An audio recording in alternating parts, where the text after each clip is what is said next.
चरणों में फूल चढ़ाने को आप पूजा कहते हैं देवराजेंद्र? हाथ जोड़कर शीश नवाने को आप पूजा मानते हैं? नहीं देवेंद्र, यह पूजा नहीं है। पूजा तो दिखावा ना करने का दूसरा नाम है। अच्छे विचार हैं पूजा, अच्छे कर्म है पूजा। दूसरों की सेवा और परोपकार का दूसरा नाम है पूजा। केवल अपने लिए नहीं, अपने चहु ओर बसे हुए संसार के लिए जीना, यह है पूजा। किसी और की पीड़ा में तड़प उठना है पूजा। कि आप पूजा, पूज्य और पुजारी के अर्थ को ही भुला बैठे।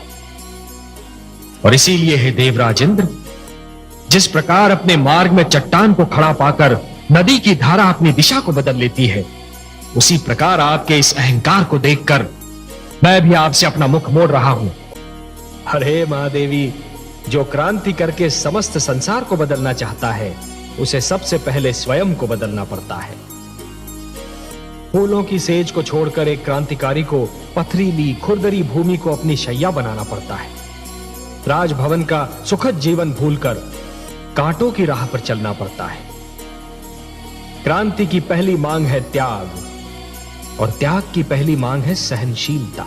जिस प्रकार कुंदन बनने के लिए सोने को पहले अग्नि में तपना पड़ता है, उसी प्रकार किसी भी व्यक्ति को अपनी भीतर की क्षमताओं को जानने के लिए परीक्षा की अग्नि में तपना पड़ता है। महादेवी, जिस प्रकार एक कृषक लहराते हुए खेत को देखकर प्रसन्न तो हो जाता है, परंतु उसके मन में एक आशंका रहती है कि क्या अगले वर्ष भी खेती यूं ही लहराएगी या सूखी रह जाएगी। मेरे मन में भी यही आशंका है महादेवी, कि प्रहलाद की बनाई हुई परंपरा उसकी अगली पीढ़ियों तक बनी रहेगी या नहीं। हाँ, मेरा पौत्र विरोचन अब युवा होने वाला है। देखते हैं वो अपने पिता से कौन से गुण प्राप्त करता है। प्रहलाद की एक परीक्षा यह भी होगी कि जिन आसुरी प्रवृत्तियों को उसने बदल दिया, क्या वो उन्हें दोबारा उभरने से रोक पाता है। और क्या किया दुष्ट विरोचन ने? उस अधम ने तो हमारी पूजा बंद करवा दी थी।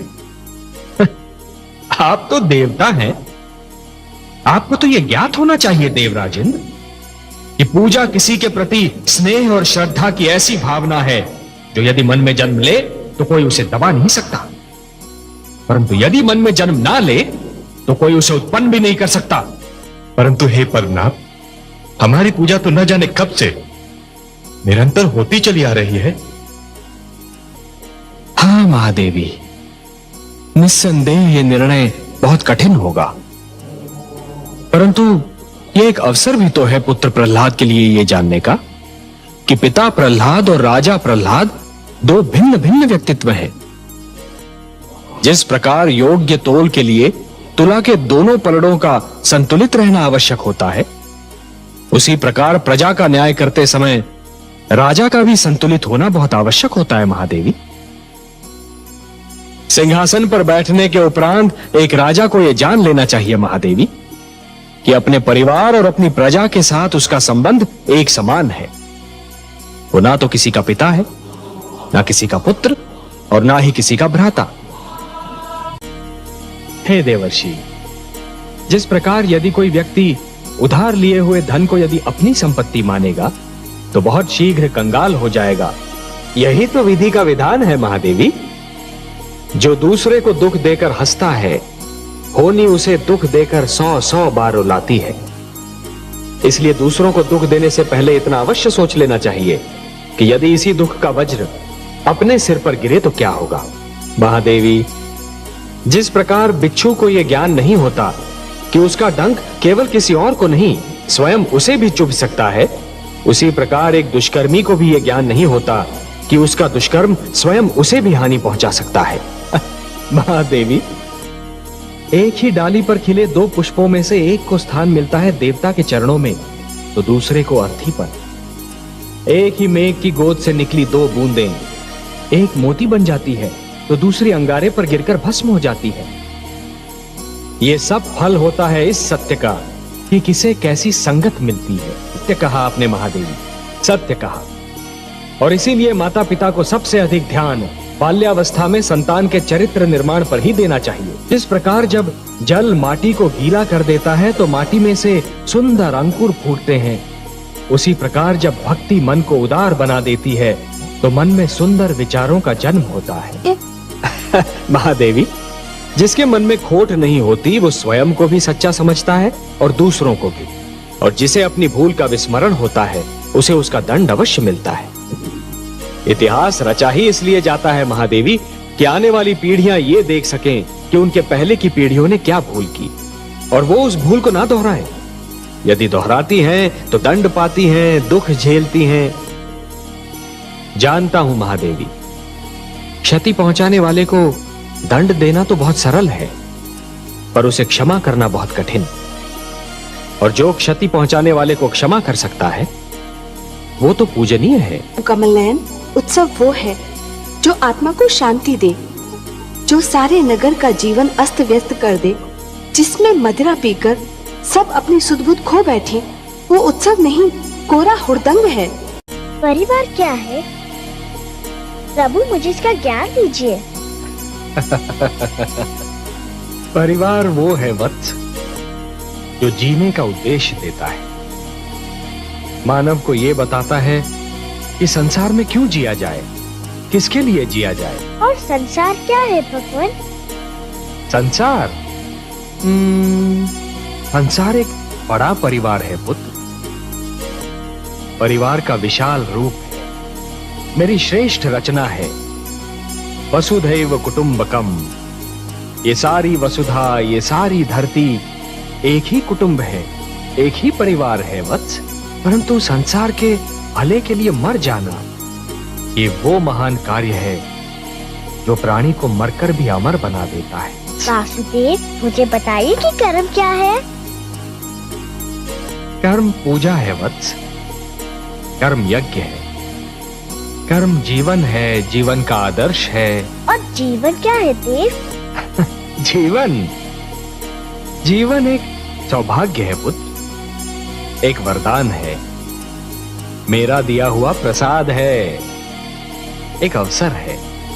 वत्स, अब और प्रश्न पूछने हैं मुझसे?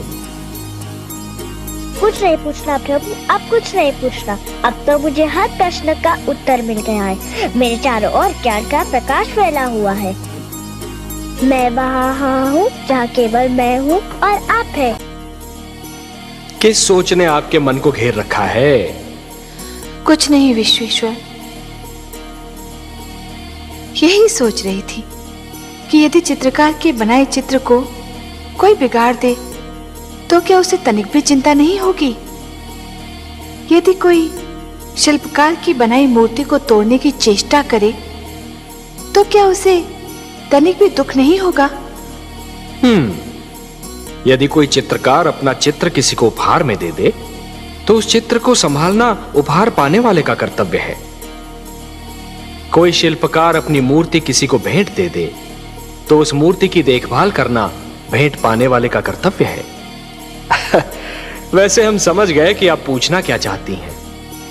आप तो अंतर्यामी हैं। लगता है आप हमारी धरती पर घटने वाली घटनाओं से पीड़ित हो उठी हैं। हाँ पद्मनाभ, मैं बहुत दुखी हूँ। क्यों हो रहा है ये सब? क्यों मचा है ये हाहाकार? प्रेम बनाया था तो घृणा क्यों बनाई? जो हो रहा है हो सकता है वो वही हो जो स्वयं विधाता ने लिखा हो। और अपना लिखा तो स्वयं विधाता भी नहीं मिटा सकते ना। हे महादेवी, हो सकता है कि ये मानव की परीक्षा हो, उसके कर्मों की परीक्षा हो। पर ऐसा संसार और ऐसा मानव आपने बनाया ही क्यों नारायण, जो आपकी बनाई धरती पर अंधेरा फैला रहा है? तो आप क्या चाहती थीं कि हम केवल दिन बनाते और रात्रि न बनाते? फिर मानव को अंधेरे उजाले का अंतर कैसे जान पड़ता? विष न होता तो अमृत की महत्ता कैसे जानी जाती? पुष्प के साथ कांटे न होते तो पुष्प के सौंदर्य को कौन जान सकता? पतझड़ न आती तो वसंत ऋतु इतनी सुहानी कैसे लगती? हमने मानव को बनाया है देवी। मानव इतिहास को बनाने का कार्य हमने अपने हाथों में नहीं रखा, वो तो उसी पर छोड़ दिया है। अभी तो उसे अपनी शक्ति का आभास हुआ है, इसी से उसे न्याय अन्याय, सत्य असत्य, धर्म अधर्म और पाप और पुण्य की जानकारी भी होगी। हमने बुद्धि दी है मानव को, विवेक दिया है उसे। और यदि मानव ने विवेक से कार्य नहीं किया तो, यदि धरती पर रात्रि इसी प्रकार दिन को निगलती रही तो, अंधकार प्रकाश को डसता रहा तो, तब क्या करेंगे आप? चिंता मत कीजिए देवी। यदि असत्य और अधर्म अपनी सीमा को पार कर गए, यदि धर्म की हानि होने लगी, तो हम स्वयं धरती पर जाएंगे। लगा सर्वेश्वर, बहुत सुंदर ना ये स्नेह। मनु और शत्रुपा की भावनाओं में जो फूल सी सुगंध, मधु सी मिठास और कलियों की कोमलता का अनुभव किया, वैसी भावनाओं से तो हम देवलोक वाले भी वंचित हैं प्रभु। आपको अच्छा लगा महादेवी? बहुत ही अच्छा लगा सर्वेश्वर, बहुत सुंदर, बहुत मधुर।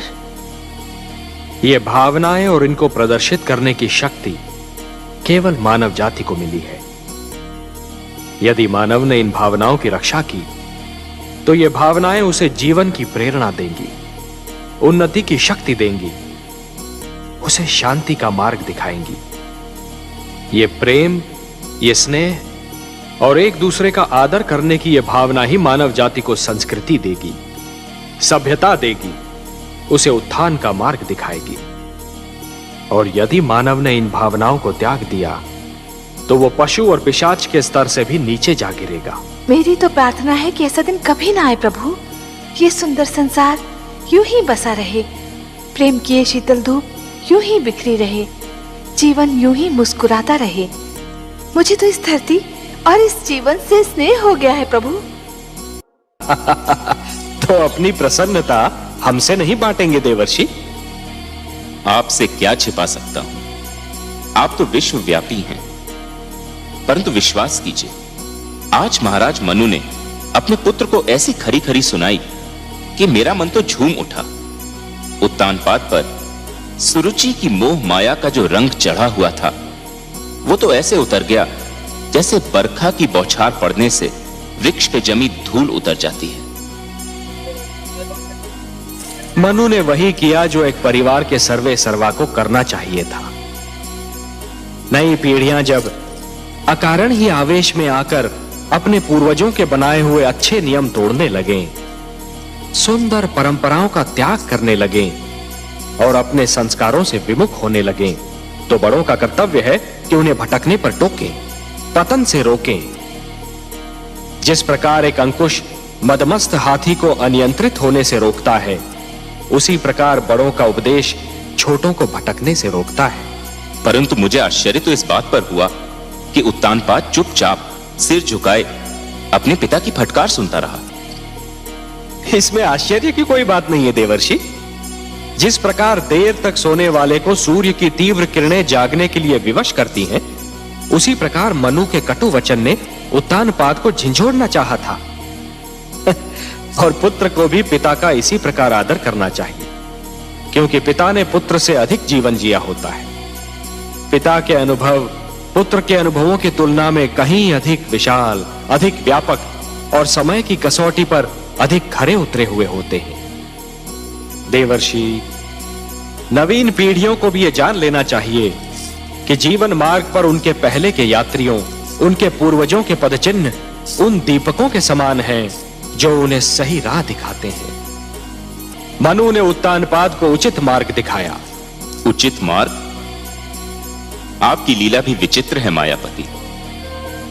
आपने ध्रुव को अपनी ही खोज में भेज दिया और उधर महाराज उत्तानपाद ध्रुव की खोज के लिए निकल रहे हैं। और इस बात को आपसे अच्छा और कौन जान सकता है कि ध्रुव का आप तक और उत्तानपाद का ध्रुव तक पहुंचना कितना कठिन है। कठिनाइयां ना हो तो मानव जाति में चुनौतियां स्वीकार करने की क्षमता ही समाप्त हो जाए। हर पग पर सरलता मिली तो मानव जीवन बहुत कठिन हो जाएगा देवर्षि। जूझने दीजिए उन दोनों को अपने संघर्षों से। उन्हें पता तो चले कि जीवन की कठिनाइयों से हर व्यक्ति को स्वयं ही उलझना पड़ता है और स्वयं ही उनके समाधान ढूंढने पड़ते हैं। वह तो ठीक है प्रभु, मुझे महाराज उत्तानपाद की चिंता नहीं। वो तो ध्रुव की खोज में निकले हैं। ध्रुव किन मार्गों पर जा सकता है, किन क्षेत्रों में जा सकता है, इसका ज्ञान है उनको। उन्हें किसी मार्गदर्शक की आवश्यकता नहीं है। मुझे चिंता ध्रुव की है प्रभु। वो तो आपकी खोज में निकला है। उसे तो अपने नगर के मार्गों का ज्ञान नहीं है, तो फिर क्षीरसागर के मार्ग का क्या ज्ञान होगा प्रभु? प्रश्न यह उठता है कि ध्रुव का मार्गदर्शन कौन करेगा? आप करेंगे देवर्षि, ध्रुव का मार्गदर्शन आप करेंगे। मैं? हाँ, आप।